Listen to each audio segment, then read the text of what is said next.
Se han dado cuenta que en este último año, desde que empezamos este año, se hablaron de 9 meses, que era como un embarazo, donde el Señor iba a sembrar semilla en nuestro corazón, en nuestra mente, para que nosotros diéramos fruto más de lo que hemos dado hasta ahora.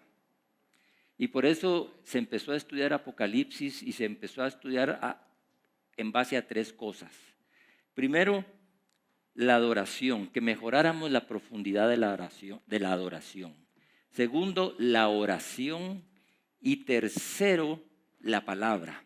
Esos 3 pilares son los que nos van a sostener para que en este tiempo tengamos, valga la redundancia, el entendimiento de lo que viene.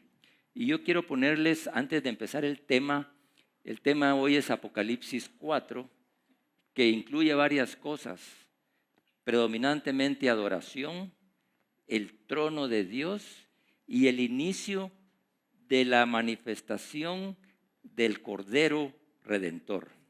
Así que vamos a poner el fundamento de lo que pasa en el tiempo Kairos, que es el tiempo de Dios.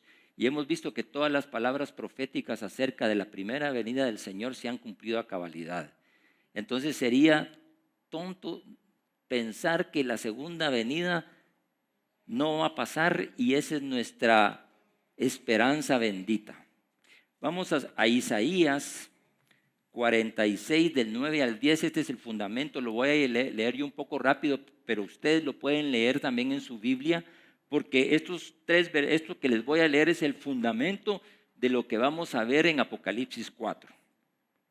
Dice Isaías 46 del 9 al 10, acordaos de las cosas pasadas desde los tiempos antiguos, porque yo soy Dios y no hay otro Dios y nada semejante a mí. Ese es nuestro Dios. Ahí está mencionando, dice, que anuncio lo por venir desde el principio. O sea, él anuncia el futuro y desde la antigüedad lo que aún no era hecho, y digo, mi consejo permanecerá y haré todo lo que quiero. ¿Qué estamos viendo ahí en eso? Es grandeza, autoridad y soberanía, que ese es nuestro Dios. Y luego vamos al Salmo 89, 14, 16, que es parte de lo que vamos a ver ahora. Vamos a ver el juicio, el trono de Dios.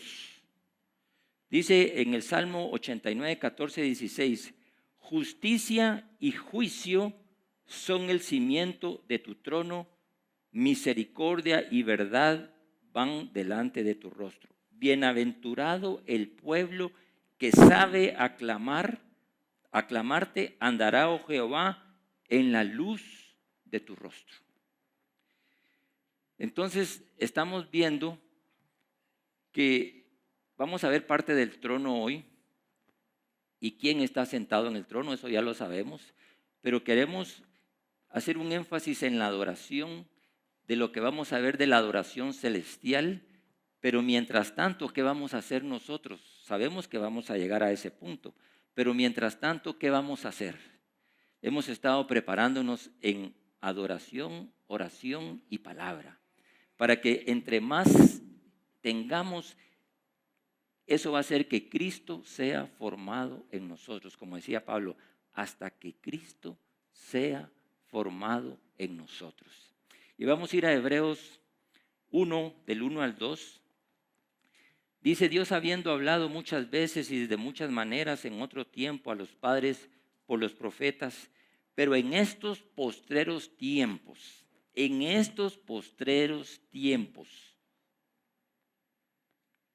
nos ha hablado por el Hijo, a quien constituyó heredero de todo y por quien asimismo se hizo el universo. O sea que Jesucristo es el profeta de este último tiempo. Ustedes se pueden ver todo Mateo, Lucas y todo, donde están todas las parábolas apocalípticas y donde está todos los últimos tiempos, es Jesucristo hablando. Y el Apocalipsis es la culminación de lo que vamos a ir entendiendo para que estemos entendidos en los tiempos y para prepararnos para lo que viene. Y estar seguros de que tenemos nuestras coronas bien puestas, ¿verdad? Si tenemos todo correcto, si nuestro corazón está en el lugar correcto, si nuestra adoración, la palabra y todo ese fundamento está creciendo. Entonces, sabiendo que Él es el profeta de este tiempo, en Apocalipsis 1:9, en Apocalipsis 1:19, dice, le dijo a Juan, ya vimos que Juan había estado con Jesucristo desde el principio hasta que Él se fue, y a Juan es el que le revela en Juan 14 cuando le dice, en el lugar donde yo esté, ahí también estarán vosotros. Y ahí habla de que iba a mandar al Espíritu Santo. Ya sabemos que recibimos el Espíritu Santo, se cumplió en Hechos 2:42. Pero aquí dice, escribe las cosas que has visto. ¿Y qué es lo que él había visto? Pues él había visto desde que conoció a Jesucristo hasta que él escribe lo último en Patmos. Lo que él ha visto hasta las 7 iglesias. Hasta ahí él había visto. Entonces le dice, escribe las cosas que has visto y las que son, las actuales. ¿Y en qué estamos ahorita nosotros? Estamos en el tiempo de la iglesia. Estamos en esos 2000 años del periodo de la gracia.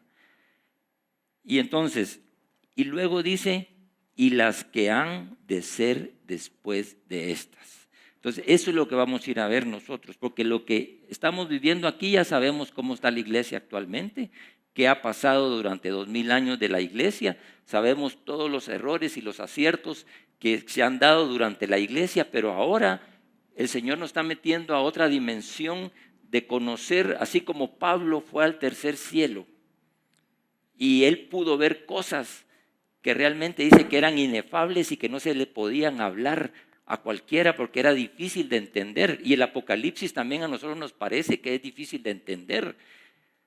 Y vamos a tratar de interpretar lo que Juan vio en el capítulo 4. Y quiero leerles otro versículo muy importante que está en Daniel 7 del 9 al 10, que tiene que ver también con el trono y con el anciano de días, para que ya con todo esto puesto hoy podamos entrarle al capítulo 4 de Apocalipsis. Daniel 7 del 9 al 10. Dice, estuve mirando hasta que fueron puestos tronos y se sentó un anciano de días cuyo vestido era blanco como la nieve y el pelo de su cabeza como la lana limpia, su trono como llamas de fuego y las ruedas también de fuego, del mismo fuego ardiente. Y un río, en el 10 dice, y un río de fuego procedía y salía delante de él, millares de millares le servían y millones de millones asistían delante de él. El juez se sentó y los libros fueron abiertos. Hoy se están abriendo estos libros. Todavía falta que Cristo abra los 7 sellos del capítulo del 5 en adelante para poder desenrollar ese rollo para que nosotros podamos entender y saber qué es lo que viene. Qué es lo que viene y cómo nos tenemos que preparar nosotros. Entonces, vean que dice, estuve mirando hasta que fueron puestos tronos, pero esos tronos estaban vacíos. No dice ahí que había alguien en esos tronos, solo dice que el anciano de días se sentó en el trono. Pero habían unos tronos ahí que los vamos a ver cómo van a ser ocupados en Apocalipsis 4. Y entonces hoy sí, vamos, la primera diapositiva, por favor. Y hablan su palabra también para tenerla ustedes ahí. Vamos a estar en Apocalipsis 4. Y vamos a leerlo aquí. Y después de leerlo vamos a ir tratando de ir describiendo y ver en base a las descripciones que veamos ahí, qué es lo que podemos sacarle de eso para este tiempo. Después de esto miré, dice, y he aquí una puerta abierta en el cielo, y la primera voz que oí como la de trompeta Se recuerdan que en Tesalonicenses también habla de que en un tiempo como ese va a ser con voz de trompeta y con voz de mando, ¿verdad? Entonces, y dijo, sube acá y yo te mostraré las cosas que sucederán después de estas. ¿Cuáles son estas? Después de Apocalipsis 3, 1, 2 y 3, que era la iglesia. Aquí está entrando a otro. Y al instante dice, yo estaba en el Espíritu y he aquí un trono establecido en el cielo. Ya hablamos que ese trono está, el cimiento del trono, ¿qué es? Juicio y justicia. Él va a venir a hacer justicia a través de su juicio, pero ahí decía que por delante va la misericordia. ¿Y qué se refiere a esa misericordia? Es la gracia en la cual estamos ahorita para entrar en arrepentimiento, entrar en santidad, purificación, para que podamos nosotros estar listos con nuestras lámparas llenas de aceite, para que cuando venga el novio no nos agarren con la mochila vacía, sin el aceite que es la unción del Espíritu. Sigamos la otra. Dice, después de esto de aquí miré una puerta abierta. Eso, ajá, la que sigue. Ah, no, perdón, sí. No, ese es el 1. ¿La que sigue? No, la que sigue. Ok. Y del trono, dice, salían relámpagos y truenos y voces. Delante del trono ardían 7 lámparas de fuego, las cuales ahí especifica son los 7 espíritus de Dios. Y delante del trono había como un mar de vidrio semejante al cristal, y junto al trono y alrededor del trono 4 seres vivientes llenos de ojos, y por delante y por detrás. El primer ser viviente era semejante al león, el segundo semejante a un becerro, el tercero tenía rostro como de hombre, y el cuarto era semejante a un águila volando. ¿La que sigue?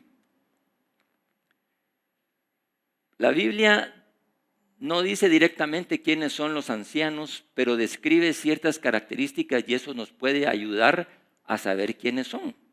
¿Por qué es importante que sepamos eso?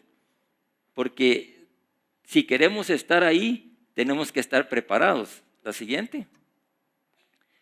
La siguiente.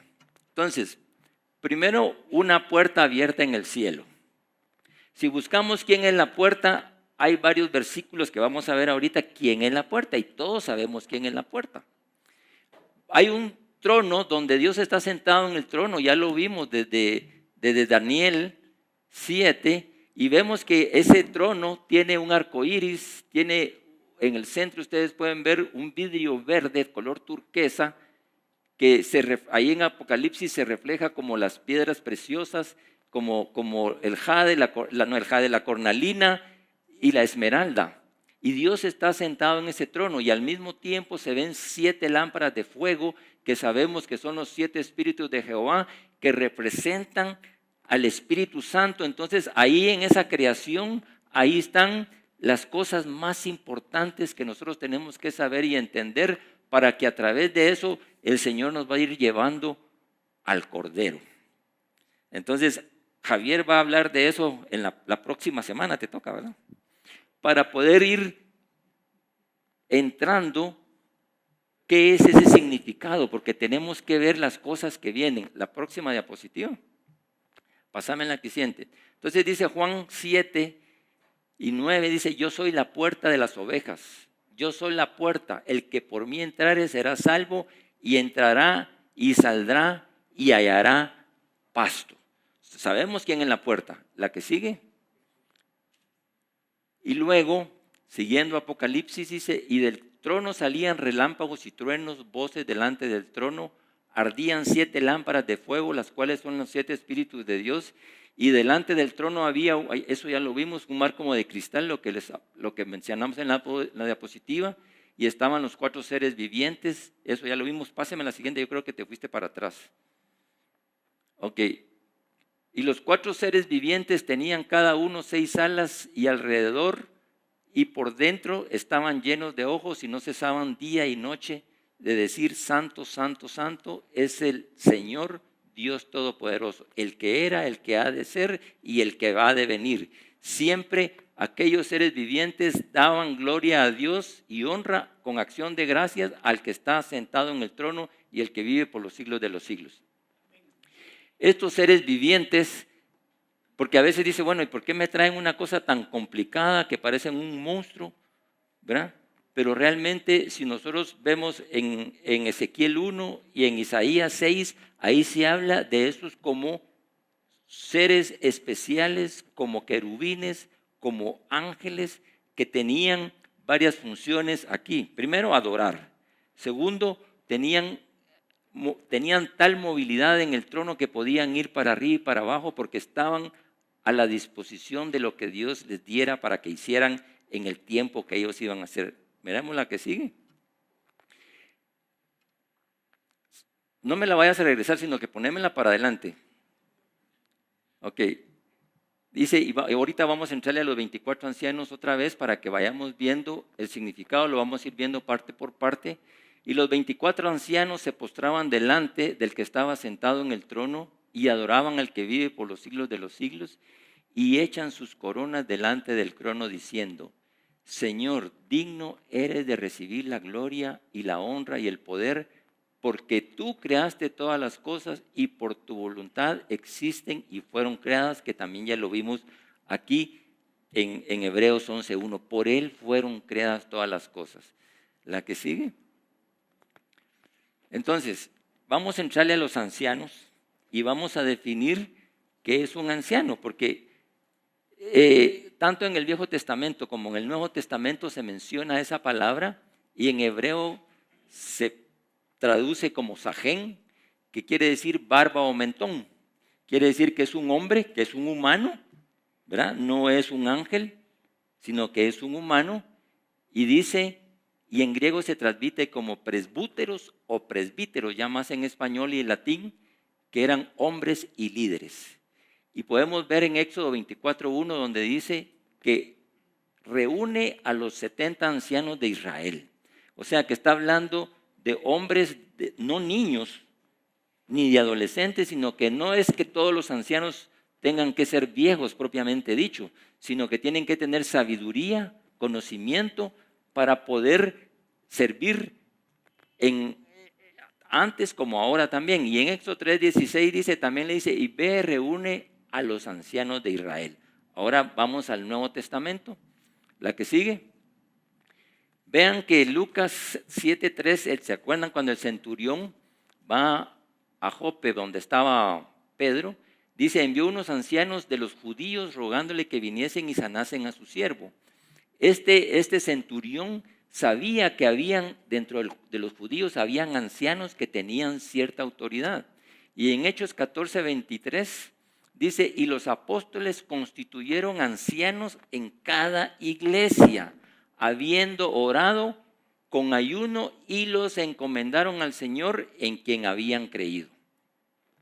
Entonces podemos ver que tanto en el Viejo Testamento como en el Nuevo Testamento existe esa figura de un anciano. Y en primera y segunda de Juan se presenta Juan mismo como el anciano, que de hecho fue el más anciano que vivió en Patmos a los 90 años, todavía estaba vivo. Entonces, sigamos a la que viene para que veamos. Para ir documentando los posibles escenarios de los que se viene hablando desde el siglo I hasta el siglo actual, desde Ireneo, Eusebio y todos esos que empezaron a tratar de interpretar este capítulo 4. Pero en Lucas 22, del 28 a 30 dice, pero vosotros los que habéis permanecido conmigo en mis pruebas, yo pues os asigno un reino como mi Padre me lo asignó a mí, para que comáis y bebáis a mi mesa en mi reino y os sentéis en tronos.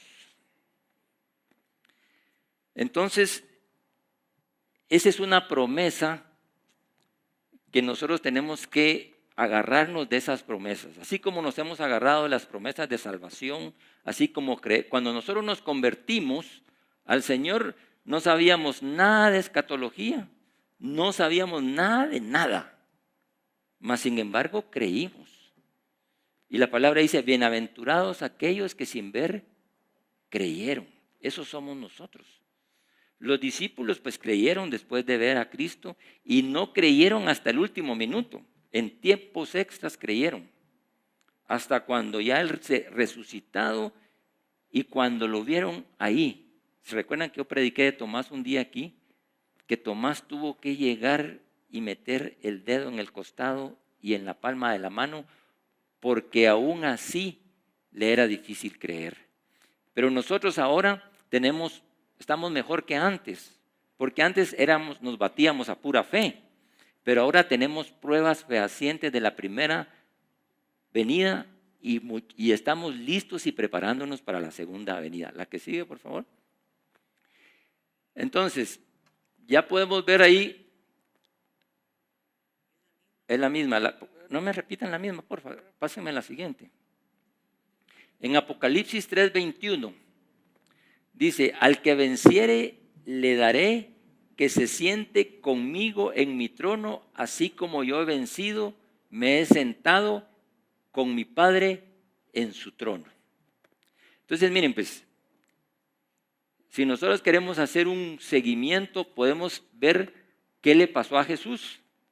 Jesús vino a la tierra, se hizo hombre y habitó entre nosotros y vino a ser tabernáculo en nosotros.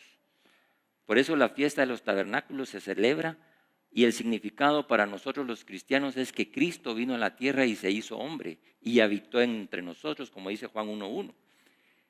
Y entonces el Espíritu Santo que mora en nosotros es lo que yo creo que ahorita nos va a hacer entender y que esa revelación que estamos viendo que nos tiremos de cabeza con todo. Ya no podemos estar dudando, sino que tenemos que estar totalmente seguros y certeros que lo que estamos leyendo y lo que estamos viendo va a pasar. Lo creamos o no lo creamos. ¿Y cuál es nuestra responsabilidad? Es preparar a la novia, preparar a la iglesia que esté lista. Por eso hemos estado insistiendo, inclusive se está haciendo mensualmente otro servicio los sábados en la tarde y ha habido vigilias para entrar en esos 3 elementos que es adoración, oración y palabra. Porque miren, estoy preparando una enseñanza de lo más horroroso que podía pasar. Y lo más horroroso que puede pasar es que aquellos que leyeron la palabra, que conocieron algo de Cristo, se queden. Porque los del mundo ya están, el que no cree ya fue condenado. Y los que creemos hemos sido salvos. Pero como tienen que haber frutos de salvación, frutos de arrepentimiento, eso es lo que queremos nosotros hacer, que nosotros nos estemos limpiando diariamente, semana a semana, para estar preparados con nuestras vestiduras blancas. La que sigue, vamos a ver ahí que el significado de 24, no tiene un significado intrínseco en la palabra para decir que se puede sacar una teología de los 24, pero deriva del número 12, que es el múltiplo que representa la autoridad de Dios, el gobierno divino y perfección. Apreciación del gobierno y la autoridad de Dios, eso representa 12. Entonces, por eso habían 12 tribus, 12 apóstoles y 12 puertas por las cuales se podía entrar a la ciudad y al templo. Y entonces, claro, si uno dice, bueno, una de las interpretaciones de los 24 ancianos es que 12 son las 12 tribus y los otros 12 son los 12 apóstoles que representan a la iglesia. Y eso encaja perfectamente y uno dice, bueno, así parece, así es y está fácil y así lo entendemos. Pero no es totalmente así, hay otras interpretaciones. Hay gente que interpreta que esos 24 ancianos vienen desde Aarón y los sacerdotes de Aarón, que tenía 24 turnos, 24 sacerdotes, pero no hay un versículo que pueda apoyar esa interpretación, por lo tanto vamos a ir desglosando. También mucha gente cree que los ancianos son iguales que los 4 seres vivientes, pero ya podemos ver que claramente no son iguales, no son iguales. Unos son seres vivientes que son espirituales, y los otros ya vimos que tanto los ancianos, tanto en el Viejo Testamento como en el Nuevo Testamento, eran hombres que servían a Dios. La que viene. Entonces, ¿qué características tienen estos 24 ancianos? Primero, que tenían coronas de oro en sus cabezas. Segundo, que tenían vestiduras blancas. Y lo más importante era que eran redimidos por la sangre del Cordero. Yo creo que esa es la más importante. Estaban sentados en los tronos que Daniel los había visto vacíos. Y ahora dice que estaban postrados adorando, rindiendo sus coronas. Y ya vamos a ver también que dice que hemos sido reyes, hemos sido hechos reyes y sacerdotes para Dios, como dice en Apocalipsis, que ya lo vimos también. Y reinaremos sobre la tierra. Y ahí vimos que decía millares y millares. Lo leímos ahí en Apocalipsis, en Daniel, y también lo vamos a ver ahorita en Apocalipsis 4 y también en Apocalipsis 5. Yo me voy a meter un poquito a Apocalipsis 5 porque quiero cerrar como para que ustedes se den cuenta, para ustedes y para mí, quiénes son los 24 ancianos a la luz de lo que estamos explicando. Claro, cada quien tiene el derecho de decir, no, yo creo que son estos y estos porque yo he leído estos y yo aprendí, y está bien. Pero estamos tratando de hacer eso basado en la palabra para que no nos confundamos. ¿La que sigue?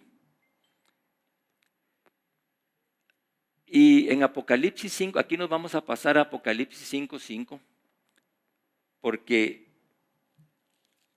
del 5:8. Ok, sí está bien. Y cuando hubo tomado el libro, los 4 seres vivientes y los 24 ancianos se postraron delante de todos y delante del Cordero. Todos tenían arpas y copas llenas del incienso, que son las oraciones de los santos. ¿Y quiénes son los santos? ¿O quiénes somos los santos? Ahí ya se define quiénes son, porque ahí está diciendo, seres vivientes y los 24 ancianos se postraron delante del Cordero, todos tenían arpas, y por eso es que ustedes ven estos instrumentos aquí. Están los instrumentos, pero no hay quien los toque. Los romanos, cuando llegaron a Jerusalén y vieron el templo de Salomón, que era una de las majestuosidades más grandes de su tiempo, dijeron, y estos están locos. Un templo enorme y no hay ni una imagen. Está vacío. Y dicen, ¿pero qué está pasando aquí? No hay una sola imagen. Si ustedes van al Vaticano, nosotros hicimos un tour por el Vaticano, ahí ustedes tienen que pasar así, miren, haciéndose los quites con 1000 imágenes, traídas de todas partes del mundo, ahí las tienen. Hasta tienen a la diosa Diana metida ahí. Y yo le tomé una foto llena de pechos. Era una mujer que en lugar de tener piernas y brazos, es una imagen que la trajeron ahí y la tienen ahí. Entonces, ¿qué imagen? ¿Qué es lo que esperamos? ¿La que sigue? Dice, y cantaban un cántico nuevo diciendo, digno eres de tomar el libro y abrir sus sellos, porque tú fuiste inmolado y con tu sangre, dice, ¿qué dice? Nos has redimido para Dios. Gente de todo linaje, lengua y pueblo y nación, que también lo leímos en Daniel. Entonces, ¿qué quiere decir? Para nuestro Dios ser reyes y sacerdotes y reinaremos sobre la tierra. Entonces, ¿qué quiere decir? Que vamos a estar ahí y vamos a reinar, pero para eso se necesitan coronas, porque miren, solo se coronan a 2 tipos de personas, a los reyes, ¿verdad? Y a los que ganan una carrera se les pone una coronita, pero no es una corona como esta, sino que es una diadema, que es el que se le pone a los que ganan una carrera. Pero déjenme decirles la que sigue. No, perdón, regresemos, porque ahorita vamos a entrar a los 4 seres vivientes. Entonces, aquí me faltó una, no, regresar a la siguiente, o apagame eso un ratito. Vamos a hablar de las coronas, porque esos ancianos tenían coronas. Y buscando en la Biblia encontré que hay 5 coronas, ¿verdad? Entonces dice, la primera corona es, no las puse en el orden que deben ir, pero creo que la corona de vida probablemente es la que tiene que ir en el número 1. Pero 1 Corintios 9:25 dice, si me pueden poner el versículo, yo creo que era el que te había dicho que lo pusieras porque no me salió esa diapositiva. Dice, la corona incorruptible, es esa corona que está en 1 Corintios 9:25. ¿No sabéis que los que corren en el estadio, todos corren, pero solo uno se lleva el premio? Corran de tal manera que lo obtengáis. Todo aquel que lucha, todo aquel que se abstiene, ellos a la verdad, para recibir una corona corruptible, pero nosotros una corona incorruptible. Entonces, esa corona incorruptible es la que el Señor nos ha puesto. Y luego, en Santiago 1:12, vean una de las características para tener uno su corona. Entonces también vamos a ir haciendo un checklist, cómo andamos nosotros, a ver si ya tenemos esas coronas, ¿verdad? Porque ese va a ser algo que nos va a servir para saber cómo estamos espiritualmente. Y dice en Santiago 1:12, bienaventurado el varón que soporta la tentación, porque cuando haya resistido la prueba, recibirá la corona de vida que Dios ha preparado a los que le aman. Entonces, vean que esa corona es importante porque aunque ya seamos salvos, tiene que haber algo. El Espíritu Santo es el que nos va a ayudar a resistir esas tentaciones para que esa corona no sea quitada. ¿Se recuerdan que hay un versículo donde dice no sea que te quiten tu corona? ¿Verdad? Entonces tenemos que cuidar nuestras coronas. La tercera corona, 2 de Timoteo 4:8, vean que Pablo está hablando aquí, dice, he peleado la buena batalla, he acabado la carrera, he guardado la fe. Esa es otra parte importante de guardar la fe. Porque uno puede creer que con lo que ya hizo en el pasado, ya estuvo y no tiene que seguir uno guardando su fe y llenando su lámpara de aceite. Dice, he peleado la buena batalla, he acabado la carrera, he guardado la fe. Por lo demás, me está guardado la corona de justicia, la cual me dará el Señor, juez justo, en aquel día, y no solo a mí, sino también a todos los que aman su venida. La adoración de hoy fue basado en el Cordero y en el Mesías que ha de venir, que es lo que estamos esperando. Luego existe una corona de gloria. Una corona de gloria que está en 1 de Pedro 5:4. Y dice, cuando aparezca el príncipe de los pastores, vosotros recibiréis la corona incorruptible de gloria. Miren, la palabra dice en Tesalonicenses que con este pueblo, con este cuerpo corrupto no podemos subir.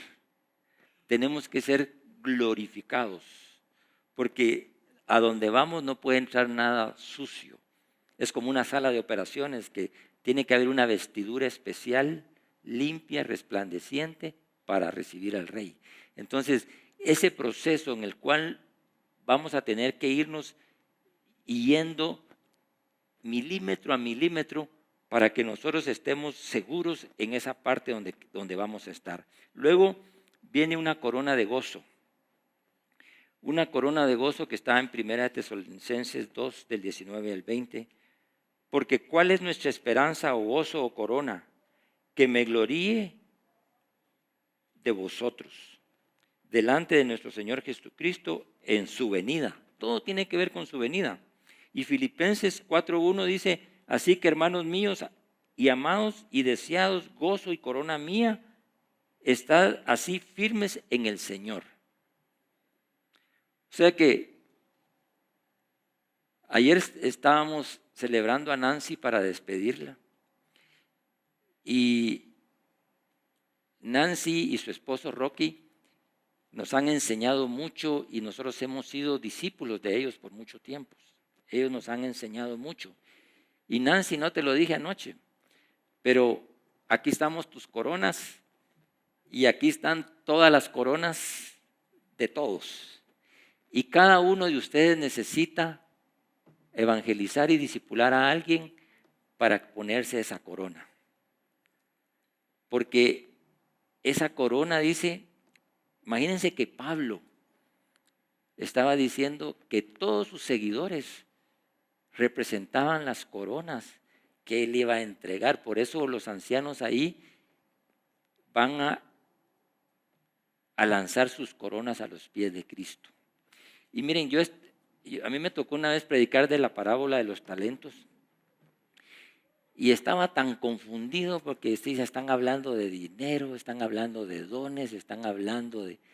Y cuando me di cuenta, porque Dios o Cristo no va a regresar ni por dinero, ni por nada. Él no nos va a venir a pedir lo que tenemos en el banco. Y entendí que los talentos es aquella gente a la que uno ayuda, disipula, ama y sirve. Y de eso sí nos va a reclamar el Señor, ¿verdad? Como a las 7 iglesias, ¿verdad? Entonces, porque yo al principio decía, bueno, sí, es que talento son 300 ciclos de plata, o sea, sí está hablando de dinero. Y cuando le dice, mira, y lo pusiste al banco, siervo malo, no tuviste intereses para mí. Entonces la gente piensa que él va a venir por dinero, pero Dios no necesita dinero. Él lo que quiere es nuestras almas. Él lo que quiere es tener comunión como desde el principio. Y por eso estamos entrando a Apocalipsis, porque queremos saber. Él ya dijo que él ya sabe el final desde el principio y que ha mandado a sus profetas y a Cristo, el último profeta, para que en este tiempo nosotros estemos preparados para que no nos falte aceite en nuestras lámparas y que nuestras vestiduras estén limpias. Entonces, habiendo dicho esto, vamos a seguir, si me ponen la siguiente, y ya vamos a ir terminando. Ahorita vamos a entrar a los 4 seres vivientes, para saber si los 4 seres vivientes son los mismos ancianos, son diferentes o no. Entonces, el significado del número 4 significa creación, significa el mundo y sus 4 puntos cardinales, las 4 estaciones del año, significa lo terrenal y lo universal, 4 vientos del cielo, 4 rincones de la tierra, 4 evangelios. Véanse todos los significados que tiene ese 4.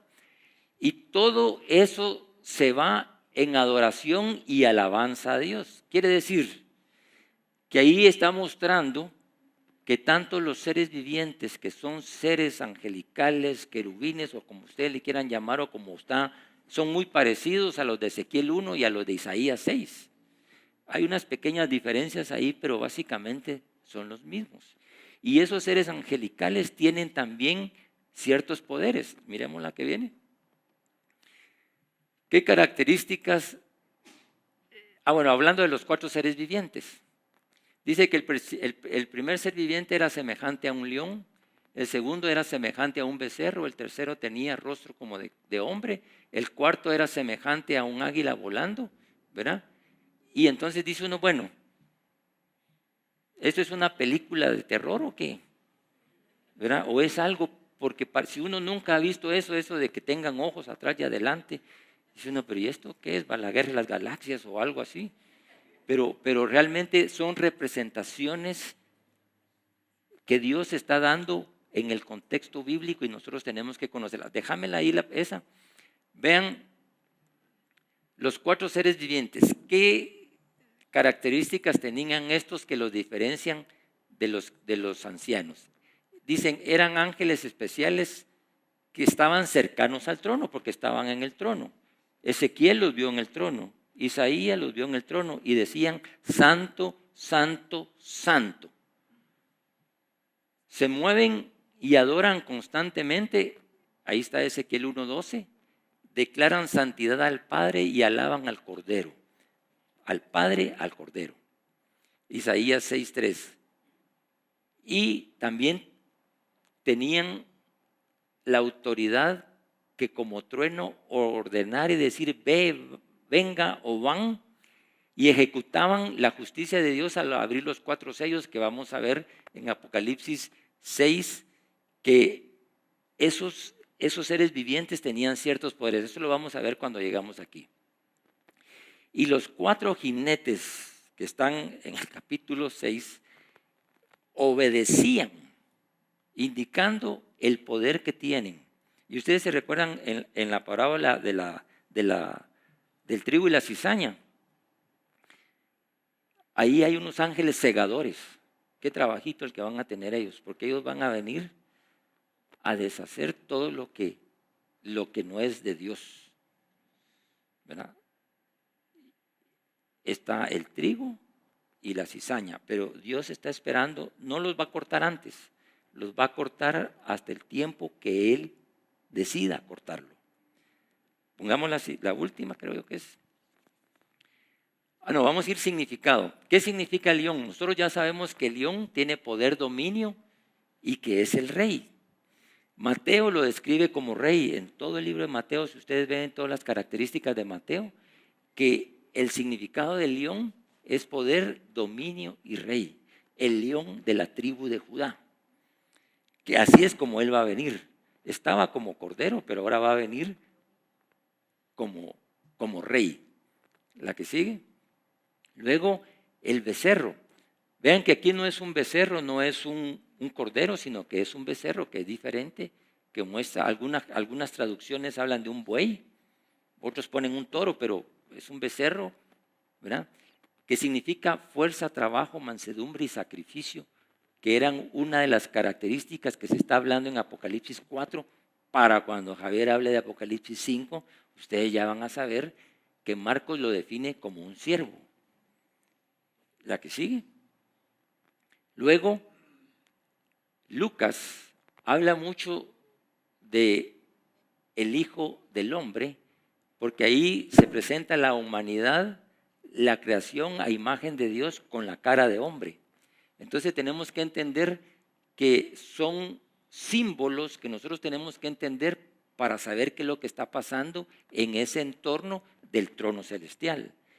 Y como aquí de lo que estamos hablando también es de adoración, vamos a ver qué vamos a estar haciendo allá cuando lleguemos, pero qué vamos a hacer aquí también. Y esa es la preparación que tenemos que ver. Y el significado del águila, obviamente, sabemos que el águila es el ave que más alto vuela, ¿verdad? Tiene una visión enorme, una velocidad de las más rápidas, se eleva a lo más alto de la tierra y Juan lo describe como el Hijo de Dios. Cuando Juan escribe el libro de Juan, todo el tiempo empieza hablando de que en el principio era el verbo y el verbo estaba con Dios y el verbo era Dios y estaba y vino a habitar entre nosotros. Entonces, ¿qué quiere decir?